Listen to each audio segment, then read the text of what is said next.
Welcome to some One Piece action. If you're new to the channel, please give us a subscribe. And if you're a returning viewer and have not subscribed yet, please give us a subscribe. It definitely helps the channel grow. So this is a Marco deck. Yes. So our goal here was to try to take advantage of course, the Whitebeard Pirate cards and the Marco leader ability, because there's two sets of cards that are technically, I would say, strong for this leader. And I think we bottom decked one of them. So one of them is a counter event that helps you summon a 3-drop and it costs 3 Don. So essentially, it's like there's a unique way to look at it, which I don't know why we bottom decked it. I don't think we should have did that. We should have.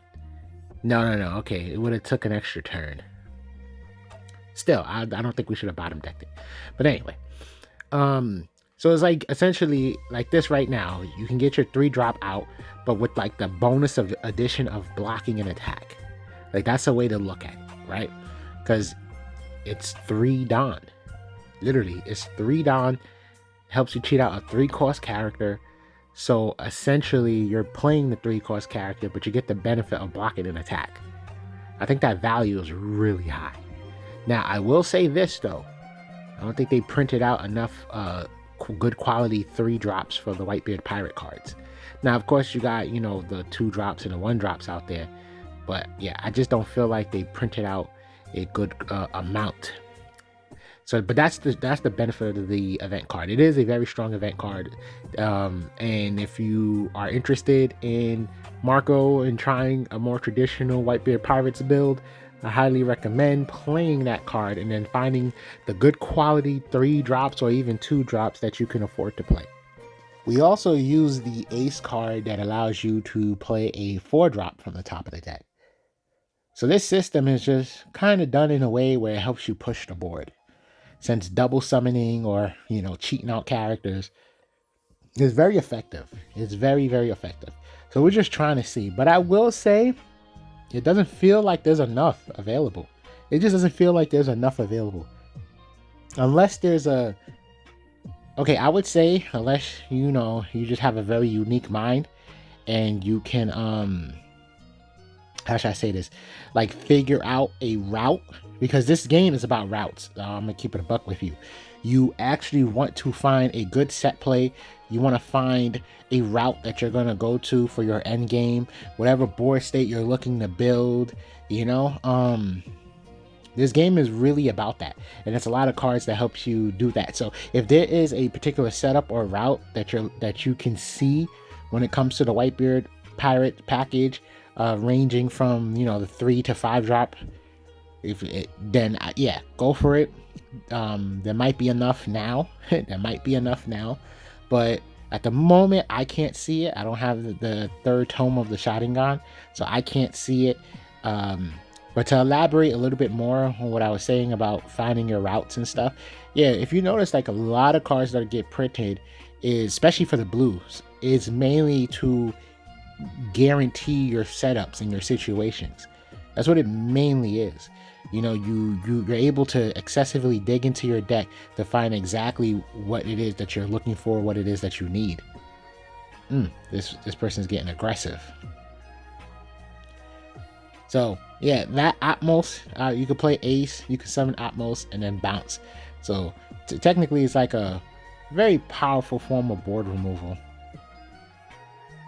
Ooh, we pop in the Kaku because Kaku be attacking. I think we just wait. I wasn't even paying attention, but I think we just keep putting the event card on top of the deck. This is one of the strong benefits of Marco. Now, granted, if you're trying to dig and find something, but we already have our high end in our hand, right? If you're trying to dig and find something, then you would just bottom deck the cards so you can always see some new cards. But if you like what you got, but there's just a card you don't need, but you want to hold on to, you keep putting it at the top of the deck because you're always going to be able to switch it for a different card. So that is a strong benefit of Marco. So technically, we never let go of the event card as long as we're putting it on top of the deck.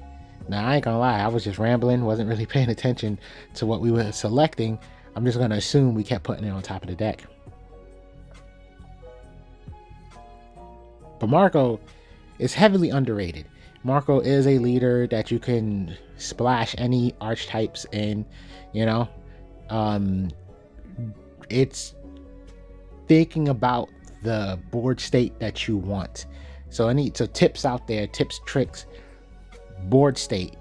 Find a combination of red and blue. Find the board state combo that you are really looking for. Okay, we're placing the card on top. Lower the power.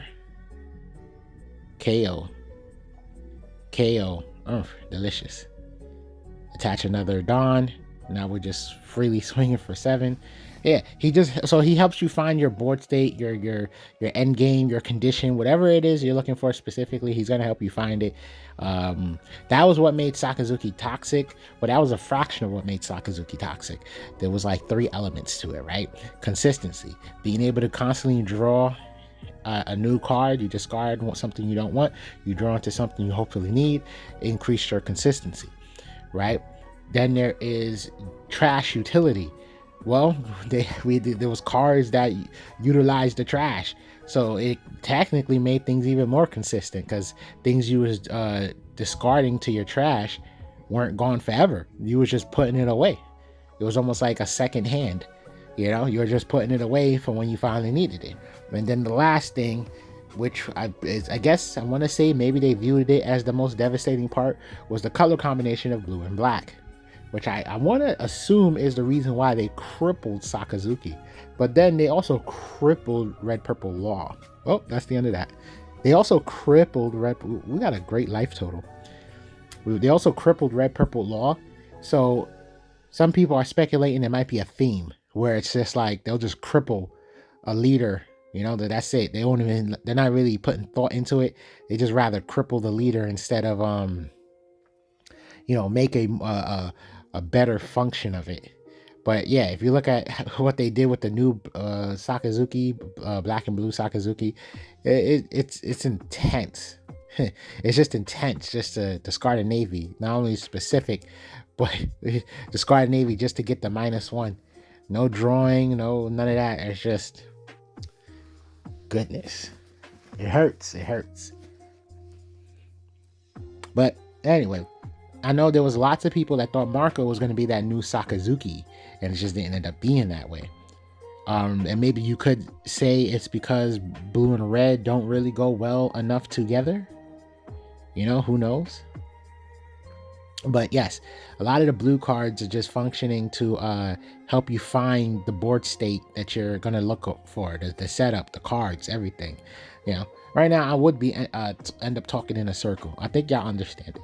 So whoever can find the color combo that has the end game, the board state that is just crippling to the opponent, Marco is probably the leader that can get you that board state very consistently because of that leader ability. And of course, access to all the blue cards that can also help you get whatever board state you're going to be looking for. We got how many different types of Perona effects where you're looking at the top 3 to top 5, and then deciding whether you want to rearrange them or just bottom deck them completely. These blockers that keep coming out where you draw 2 and bottom deck 2. All this is just to improve your consistency so you can just find the pieces that you want. If this game had Exodia, blue would be the best color to get all the pieces of Exodia to win the game. So yeah, that's just how that's how I recommend looking at it. Marco decks or blue decks maybe in general. Ivankov is another deck. It's just it was too crippling. They overthought it. But Ivankov, when you really think about it, it's just a deck so you can rush into all copies of 7-drop and just double summon. I think that's what they were really looking for. You got the stage card and you got other card effects like the boa, and maybe there's like one more to just empty out your hand to 0 so you can draw 2. And then I think in their heads they just kind of overthought it. But like this would be the perfect condition. Oh, hold on, let's see. Okay, we block, we keep our Whitebeard safe. And if we have a Ben Beckman, that helps us get around Sabo.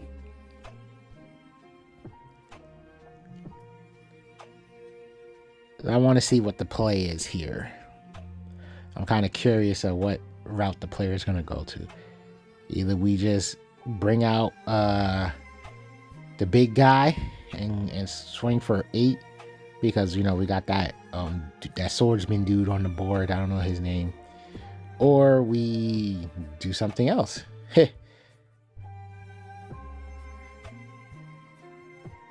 It's the classic.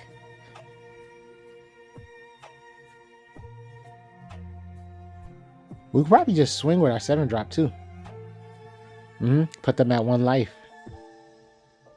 And then that's puts them in a very vulnerable position next turn. And then we literally have 2 board control cards. So we can bounce any type of blocker that they're gonna play. Yeah, so if they play any blocker, we got what we need. So it's most likely game next turn, yeah.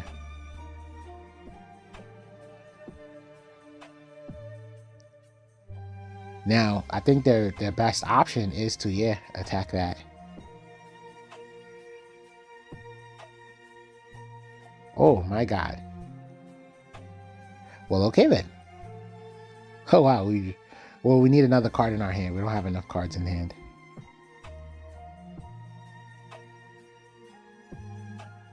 Oh my god. I was like, oh, Ben Beckman, but then I was like, no, you can't play Ben Beckman though.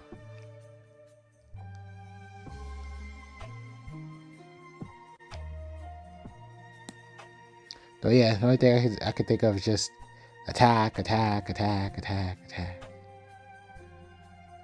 Or they just looking for counter power. They know what it is. They were hoping they just pulled the 2K.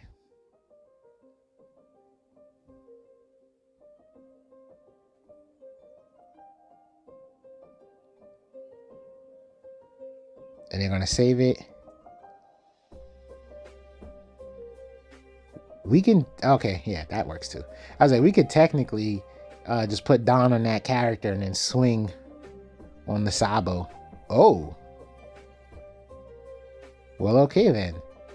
Yeah, that's going to get rid of our big guy. But we're not in the worst position because we have enough attackers on the board. So yeah, take life. Okay, yeah, writing was on the wall. Take life. As good as purple 9-drop Kaido is, I'm never feeling comfortable with him in the deck. He just eats so much Don, and because it's on play, you can't really combo anything. Whatever cost reduction you have, it has to like already exist on the board for you to then combo with 9-drop Kaido. All right, so we're going up against purple black Luffy. He has his footing in the meta, I would say. Everybody knows and loves the draw 2, discard 1 card. That's just makes miracle plays. I ain't gonna lie to you. And because they're able to ramp, because it is a purple deck and it can ramp to their 10 Don state quickly, it's almost like a free play. You get to your 10 Don state, it doesn't matter if you're Don -2, it just doesn't matter. Oh right, Ivankov. That's I never got to that part. So Ivankov, the game state, what they expected is you crap your hand so you can just dig into your deck like crazy, right? You end your turn, you draw 2. You most likely probably gonna take a life, right? So you take life, that's 3 cards in hand. Then you draw from the top of your deck. That's 4 cards now in your hand. And I really feel like in their minds they overvalue that. I think they because Ivankov is a 5-life leader. Now, is that exactly where their brain was at? I have no idea. I'm just throwing out the potential setup that they were probably thinking of. But the core of it is you can always discard, crap your hand, and find any 7-drop Ivankov so you can double summon. Just really push the board. You get your blocker Inazuma, that can hopefully stick when you block, but 7K isn't that strong of a number when you got no cards in your hand. They kind of tripping, you know. Yeah, like the having one, Ivankov should have said draw until you have to. That would have been a lot better, hands down. It should have been draw until you have to. Then the other thing is, crippling yourself to such a high degree isn't the way. It just wasn't the way. Like, it's insane. It makes no sense to cripple yourself to such a degree, because then you can't play defense and you can't quite play offense. But yeah, you know, that late in the game, Ivankov is not the best boss card, and anything that you can summon is not the best boss card combo. So once a person has an 8, 9, 10 primarily on the board, you're screwed. You were screwed. There's no real end game setup that could have saved you. But you know, they came out with the new draw Inazuma, and I think that helps a lot. But they just need to come out with like a 9 drop or a 10 drop. That should be a rule. That, honest to God, should be a rule. Don't come out with no types, with no groups, unless they got a 9 or a 10 drop to genuinely be the boss card. Impel Down got robbed. They were disrespected. I'm low key salty when it comes to that one. It's like, y'all really did not print legit boss cards for the blue or the purple. The purple got screwed bad. Even to this day, how you printing out a 4-drop Magellan that just helps you cheat out a 2-drop? What the heck? And obviously it's more for Hannibal, because you know, you play him, you cheat out the 2-drop, and then you can bounce the 2-drop to ramp. That way you keep your board presence, because that's technically the negative of Hannibal, is just for the sake of speed, you're sacrificing board presence, and board presence is important. They really don't understand like what tends to be important in this game sometimes when they print out certain card effects or certain leaders. You know, hand is important, board presence is important. You know, you can't just be like, oh yeah, we're going to highlight the most crippling negative in this game. In the game. Not like we're talking about this is how the game plays. You need board presence, you need hand, right? It's extremely important. It's not like Yu-Gi-Oh! Where you can probably win with 2 cards because for some strange reason, 2 cards is going to give you this insane end game combo that's going to just help you win. It's not like that. It's not like that. You need defense, you need offense, which cost 5 to 10 cards. When you think about it, right? You play cards on the board, you add cards in your hand, you chuck those cards for defense. Like, come on now. Economics. Price of eggs is crazy. But anyway, I just hope that they print out some boss cards for Impel Down. So forgive me for that Impel Down rant, but I hope they print out some boss cards for Impel Down. They just not even Iceberg. Y'all saw him earlier in the video. Like, give us a 9, 10 drop Galila. Even an 8 drop would do justice. Like, come on. Big boy swing. I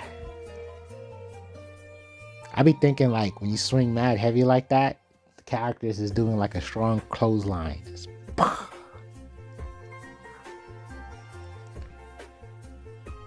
right, so it's 2-1 life. That Luffy, one of my favorite purple printed cards out. I feel like he definitely helps any purple deck that has no boss card.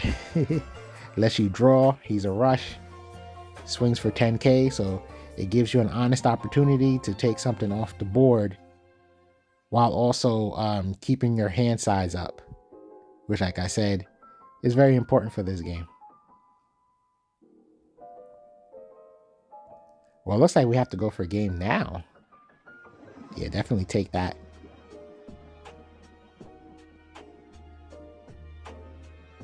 Oh, they just quit. Well, G. Thanks for watching. That hand is so sad because, you know,